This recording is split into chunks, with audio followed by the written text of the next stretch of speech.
අද ගෙනල්ලා තියෙන්නේ ස්ලූට් ස්ටාර් 144 වෙනි එපිසෝඩ් එක.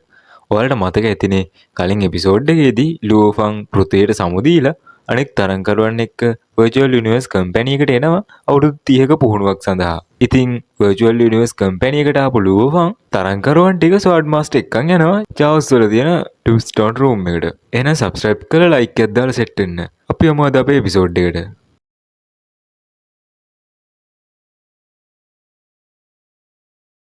අද එපිසෝඩ් එක පටන් ගද්දිම අපිට පෙන්නනවා ටුම්ස්ටෝන් රූම් එක ඇතුළට ගිහින් ඉන ලූෆන්ව. චවුස්ටෝන් දිහා බල බල ඇවිදින ලූෆන් හිතනවා කල්ටිවේෂන් වල ඉදිරියට යන්න අවශ්‍ය අවබෝධය මේව ඇතුළේ හැංගිලා තියෙනව නේද කියලා. මෙතන තියෙන චවුස්ටෝන් වල රේන් ඩ්‍රොප්ස්, ස්ටාර්ස්, මොන්ස්ටර්ස්ලා ගැන වගේම තවත් ගොඩක් දේවල් ගැන අවබෝධය තියෙනවා. වගේ අනිත් ක්ලෝන් දෙකට සම්භව පිළිබඳ නීති සංවේදනය කරන්න වැඩි හැකියාවක් තියෙනවා. මට අවශ්‍ය ටොම්ස්ටෝන් එක ගැන තීරණය කරන්න ඒව භාවිතා කරන එක වැඩි හොඳයි. මෙහෙම හිතපු ලූෆන් තමන්ගේ ක්ලෝන් දෙක පාවිච්චි කරලා ටොම්ස්ටෝන් වල තියෙන දේවල් නිරීක්ෂණය කරන්න පටන් ගන්නවා. මෙහෙම බලපු ලූෆන්ට හිතෙනවා මේ ටොම්ස්ටෝන් 6 තුල සම්භව පිළිබඳ නීති පමණයි ඇතුළත් වෙන්නේ. අනිත් ඉතුරු ස්ටෝන් 3 ගැන නම් මට තේරෙන්නේ නැහැ. ඒ වගේ මොනවද ඇතුළත් වෙලා තියෙනවද කියලා. එහෙනම් මට කරන්න තියෙන්නේ මුලින්ම ලේසිම ස්ටෝන් එකෙන් පටන් ගන්න එක. මෙහෙම හිත ඉන්නකොට ලූෆන්ට මනස ඇතුලෙන් විශ්වයේ මූලාරම්භ නීති යොදාගෙන කරන ෆයිට් සීන් වගේ කිබේම පේන්න පටන් ගන්නවා. ඒත් එක්කම ලූෆන් ආයෙ හිතන්න පටන් ගන්නවා. මේ ස්ටෝන් එකම තෝරගත්තොත් මේ පෙනුන ෆයිටින් ස්කිල් මගේ ප්‍රහාර වලට පාවිච්චි කරන්න පුළුවන් වෙයිද කියලා.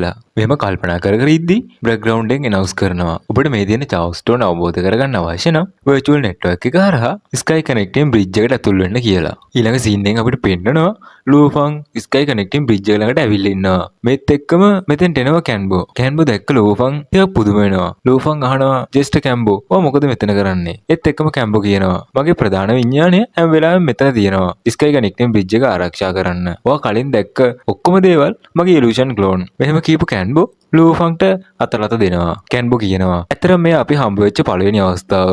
ඒත් එක්කම අපිට පේනවා කැන්බෝ තවදුරටත් ස්කයි කනෙක්ටින් බ්‍රිජ් එක ගැන විස්තර කරනවා. ස්කයි කනෙක්ටින් බ්‍රිජ් එක දිහා බලපු කැන්බෝ කියනවා මේක තමයි ඔබට අවබෝධය හරහා බිඳ දමන්න තිබෙන විශ්ව නවයේ සම්බන්ධක පාලම. මෙතන ටොම්ස්ටෝන් 52කට සමාන ස්කයි කනෙක්ටින් බ්‍රිජ් 52ක් තියෙනවා. ඔබ එක් මට්ටමක් බිඳ දමන හැම අවස්ථාවකම අවබෝධයේ අවස්ථාව එක් වරකින් වැඩි වෙනවා. මොනවා වුණත් මේ දක්වා මට්ටම් දෙකක් කරා හෝ ගිහිලා තියෙන්නේ බ්‍රෝලන් විතරයි. රොන්, යූකා, ලොන්යුන් පවා තවම පළමු මට්ටම හරහාවත් ගිහිල්ලා නැහැ. මේ විස්තර කිරීම අහන් හිටපු ලූෆන් කියනවා මේ වසර 3 පුහුණුවෙන් පස්සේ මම දැනටමත් යුනිවර්ස් ලෙවල් 1 දක්වා ඇවිල්ලා ඉන්නවා. මම බ්‍රෝලන් තරම් ශක්තිවත් නොවුණත් මට අනිවාර්යෙන් පළමු මට්ටම බිඳ දමන්න පුළුවන් වෙයි. සමහර විට මේක අහන් හිටපු කොම්බෝ ලූෆන්ට කියනවා එහෙනම් පළමු මට්ටම බිඳ දැමීම සඳහා ප්‍රතිවාදියෙකු තෝරගන්න. මෙහෙම කියපු කැන්බෝ ප්‍රතිවාදීන් 3 දෙනෙක්ව දෙනවා ලූෆන්ට තෝරගන්න. ඒ ප්‍රතිවාදීන් knight, master controller, spiritual master. මේක අහන් හිටපු ලූෆන් හිතනවා චවුස්ටෝන් අවබෝධ කර ගැනීම සඳහා කොන්දේසිය වෙන්නේ මේ ස්කයි කනෙක්ටින් බ්‍රිජ් එක බිඳ දැමීම. ඒ වගේම මේ දෙක එකට සම්බන්ධයි. මට සටනක් දෙකකින් මගින් චවුස්ටෝන් අවබෝධ කරගන්න ඕන නම් වඩාත් හොඳම ප්‍රතිවාදියා වෙන්නේ ස්පිරිචුවල් මාස්ටර් කන්ට්‍රෝලර්. එහෙම හිතපු ලූෆන් තමන්ගේ ප්‍රතිවාදියා විදියට ස්පිරිචුවල් මාස්ටර් කන්ට්‍රෝලර් ෆෝම් එක තෝරගන්නවා. මේත් එක්කම කැන්බෝ කියනවා ලූෆන් ඔයාගේ ආරක්ෂාව ගැන සැලකිලිමත් වෙන්න. එහෙම කියපු කැන්බෝ එතනින් යනවා. ඒත් එක්කම අපිට පේනවා ලූෆන්ගේ ප්‍රතිවාදියා වෙන ස්පිරිචුවල් මාස්ටර් ෆෝම් එක නිර්මාණය වෙනවා. ඒක දැකපු ලූෆන් පුදුම වෙනවා. මේක මම වගේම නේද කියලා. ලූෆන් හිතනවා මේ ස්පිරිචුවල් මාස්ටර් ෆෝම් එක දැනටමත් ගෝඩ් ඩිසන්ට් ආමි එක පාලනය කරනවා. ඔව් ඒක කුමන මට්ටමින් පාලනය කරනවද දන්නේ නැහැ. මේත් එක්ක අපිට පෙන්නනවා කැන්බෝ බලාගෙන ඉන්නවා ලූෆන්ගේ සටන ආරම්භ වෙනකන්. ඒත් එක්කම අපිට පෙන්නනවා අවකාශයේ දොරටුවක් නිර්මාණය වෙලා virtual universe කම්පැනි එකේ තවත් බලවත් කැරක්ටරයක් එතෙන්ට එනවා. ਉਹ කැන්බෝගෙන් අහනවා අලුතෙන් ආපු තරංකරුවන්ගේ ජයග්‍රහණ මොනවද? කැන්බෝ කියනවා බ්‍රෝලන් විතරයි මට්ටම් දෙයක් හරි බිඳ දමලා තියෙන්නේ. අනෙක් තරංකරුවන්ට තාම පළවෙනි මට්ටම හරහාවත් යන්න බැරි වෙලා ඉන්නවා. ඒ වගේම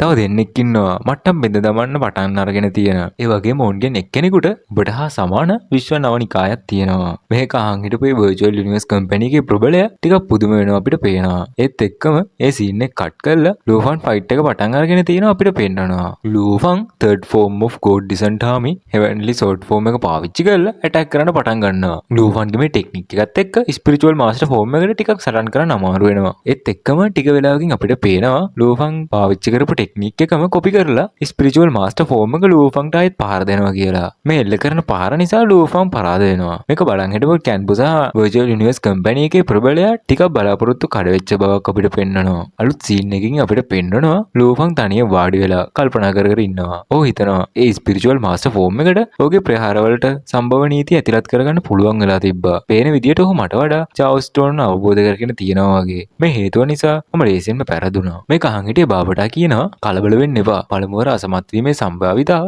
99.91ක් පමණ වෙනවා. මේ එක්කම මෙතෙන්ට එනවා යූකා. යූකා කියනවා ලූෆන් ඔයාට ආරංචිද රොම් පළමු මට්ටම සමත් වෙලා කියලා. මේක අහන් හිටපු ලූෆන් කියනවා එහෙනම් ඔහු ආයෙත් ශක්තිමත් වෙන්න පටන් අරගෙන නේද කියලා. ඒත් එක්කම එතෙන්ට ගැලැක්සි එනවා අපිට පෙන්වනවා. දැන් ආපු ගැලැක්සි කියනවා මට අහන්න ලැබුණා රොන්ජුන් යුවාන්ජන් විශ්ව අධිරාජ්‍යයේ ගෝලයක් වෙන්න පුළුවන් වෙලා තියෙනවා කියලා. මේ කතාව වෙන තැනට ආපු ලොන්යුන් කියනවා ඒ කතාව ඇත්තනම් විශ්ව අධිරාජ්‍යයේ අධිරාජ්‍යයන් යනු විශ්ව අධිරාජ්‍යයේ නායකින්. ඒ ඔක්කොම අය යුනිවර්ස් මාස්ටර්ස්ලා. මේක අහන් හිටපු ගැලැක්සි ලූෆන් දිහා බලලා මෙහෙම කියනවා රොන් කියන්නේ ජෙන්නු යුනිවර්ස් කින්ඩම් එකේ හොඳ දක්ෂයෙක්. පසුගාමී ග්‍රහලෝක වලින් ආපු සමහර පහත් පන්තියේ මිනිසුන් එක්ක ඔහු සසඳන්න බෑ. ලූෆන්ට මේ කරපු අපහාසය නිසා කේන්ති ගියත් ඔහු ඒ අවස්ථාවේ මුකුත් නොකර ඉන්න උත්සාහ කරනවා. මේක කියලා ගැලැක්සි එතනින් යනවත් එක්කම රොන් එනවා එතෙන්ට. රොන්ව දැකපු අනිත් අය ඔහු වට කරගන්නවා. ඒ ඔහුගේ ජයග්‍රහණයට සුබ පතන්න. ඒ සීන් එක කට් කරලා අලුත් සීන් එකකින් අපිට පෙන්නනවා ස්කයි කනෙක්ටින් බ්‍රිජ් එකට වෙලා කල්ටිවේෂන් කරන ලූෆන්ව. ලූෆන් උත්සාහ කරනවා කලින් සටනේදී ස්පිරිචුවල් මාස්ටර් ෆෝම් එක ඔහු කරපු අලුත් ස්වර්ඩ් ෆෝම් ඇටැක් එක නිර්මාණය කරන්න.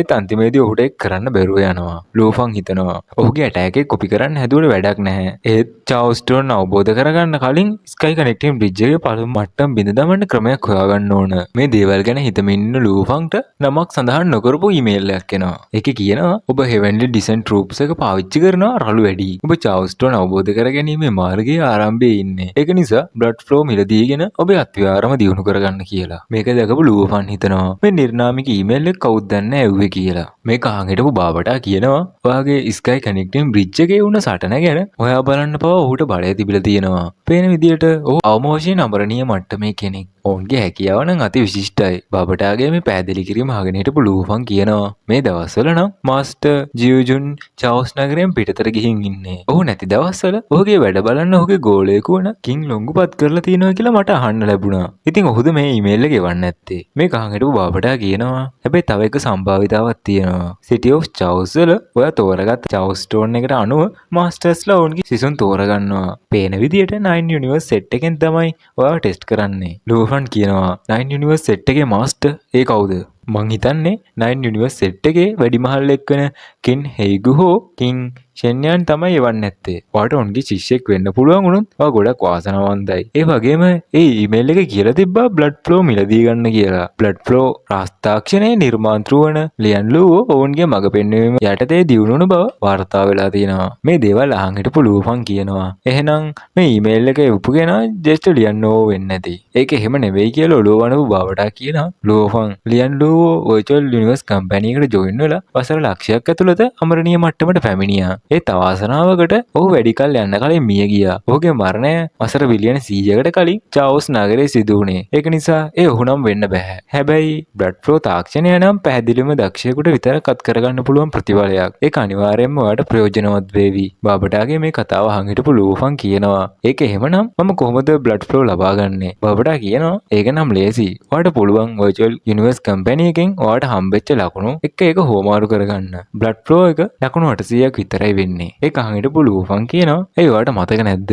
මම වෝෂා ක්ලෝන් එක secret ghost shadow technique field absolute sky සහ ගෝල්ඩන් ෂැඩෝ සෝඩ් එක ගත්තා. මගේ ළඟ දැන් කිසිම ලකුණක් ඉතුරු වෙලා නැහැ. මේක අහන් හිටපු බාබටා තරහ ගිහින් කියනවා කවුද ඔයාලට කිව්වේ මේව මෙච්චර වියදම් කරන්න කියලා? පුදුම වෙච්ච ලූෆන් කියනවා ඔයාම නේද කිව්වේ මේව වියදම් කළා මේව මිලදී ගන්න කියලා. මේත් එක්කම ටික වෙලාවක් කල්පනා කරපු බාබටා කියනවා අතීතයේ මේ කල්ටිවේෂන් කරපු ජේෂ්ඨයින් ඔවුන්ගේ ක්‍රම සටහන් කරලා තිබ්බා. සමහර විට බ්ලඩ් ෆ්ලෝ ස්ටීම් එකේ නිර්මාණය කරපු ලියන් ලූවෝගේ සටහන් තියෙන්න පුළුවන්. මේත් එක්කම බාබටා සහ ලූෆන් කලින් අතීත ජේෂ්ඨයන්ගේ කුසලතා සටහන් කරලා තියෙන රූම් එක ඇතුළට එනවා. ඒත් එක්කම බාබටා හොයන්න පටන් ගන්නවා ජේෂ්ඨ ලියන් ලූවෝගේ සටහන්. ඒත් එක්කම ටික වෙලාවකින් බාබටාට පුළුවන් වෙනවා ලියන් ලූවෝ කැටයම් කරලා තිබ්බ සටහන් හොයාගන්න. ඒත් එක්කම අපිට පේනවා ලූෆන් එක කියවන්න පටන් ගන්නවා. වසර 3000කට කලින් ලියන් ලූවෝ වන මම චාව්ස් වල පළමු අදියර 3 මෙන්ම බ්ලඩ් ෆ්ලෝ ද නිර්මාණය කළෙමි. අන්තිම චාව්ස් ස්ටෝන් 3 ප්‍රැක්ටිස් කරද්දී මට විශ්වාසයක් තියෙනවා. මම අනිවාර්යයෙන්ම අනාගතයේදී අමරණීය මට්ටමට ළඟා වෙන්න පුළුවන් වෙයි කියලා. මේ කහන් හිටපු බාබටා කියනවා තරුණ වයසේදීම සාර්ථක වුණ ඔහුගේ ආත්ම විශ්වාසය නම් නියමයි කියලා. මේත් එක්කම ලූෆන් කියනවා හැබැයි ප්‍රශ්නේ වෙන්නේ පුහුණු වෙන ආකාරය ගැන තොරතුරු නොමැති වීම.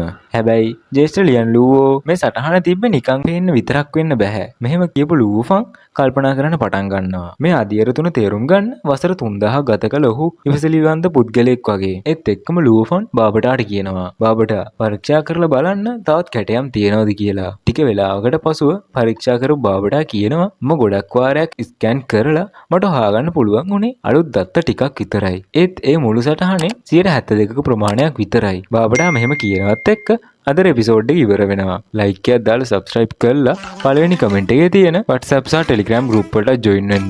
එහෙනම් ආයේ හම්බෙමු අලුත් එපිසෝඩ් එකකින්.